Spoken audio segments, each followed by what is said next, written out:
Everyone, my name is Parminder Patyal and I will be your instructor in this course, that is Learning C Language in 2021. I hope we will enjoy this journey of learning C language together. So, what is language or programming language?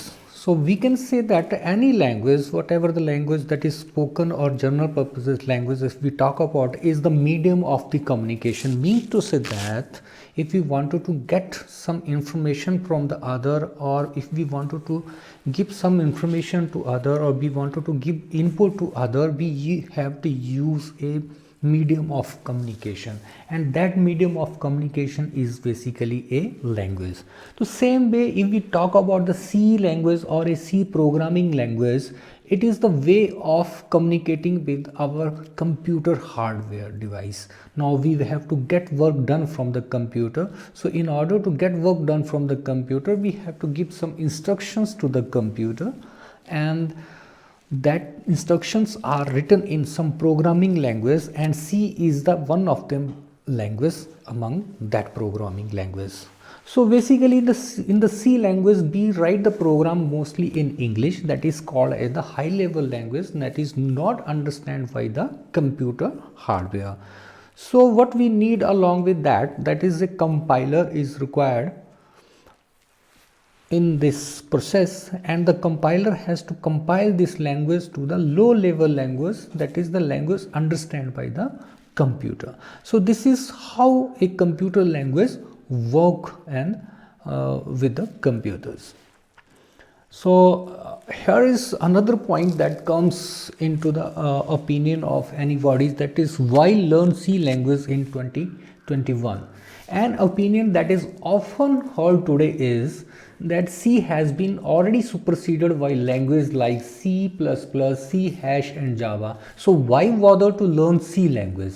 I seriously beg to differ with this opinion. There are the several reasons for this. The number one is that is ways for learning other advanced languages. I believe that nobody can learn C++ and Java directly. This is because while learning these languages, you have things like classes, object, inheritance, polymorphism, templates, exception handling, references, etc. to deal with. Apart from knowing the actual language elements, learning these complicated concepts when you are not even comfortable with the basic language element is like putting the cart before the horse. Hence, one should first learn all these language elements very thoroughly using C language before migrating to C++, C# or Java. Though this two-step learning process may take time, but at the end of you will definitely find it worth the trouble.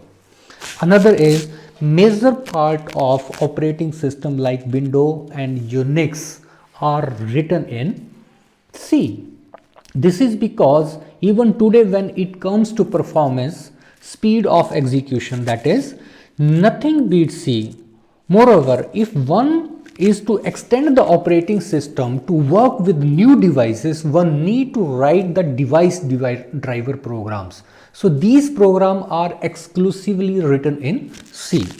Another one more point is that mobile devices like cellular phones, palm tops, are becoming increasingly popular. Also, common consumer devices like microwave oven, washing machine, digital camera are getting smarter by the day. This smartness comes from microprocessor and operating system and a program embedded in this device. These programs not only have to run fast but also have to work in limited amount of memory. No wonder that such programs are written in C.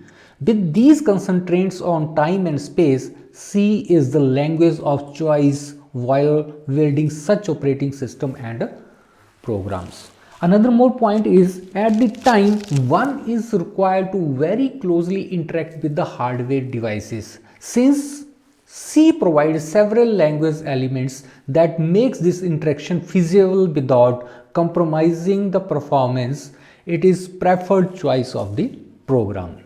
So I hope that these are the very convincing reason why one should adopt C as the first and the very important step in your quest for learning the programming language.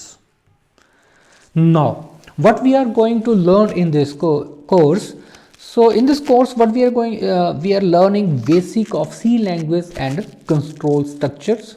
Then we will learn functions, pointers, strings and structure. Then also we will learn data type and revisited data type, console input file, console and file input output, graphics and interacting with the hardwares, and many more things to learn in the course. So at the end of this video, I'm thanking you for joining this course and giving my best wishes for your learning experience with me. That's all for now. See you in the next video.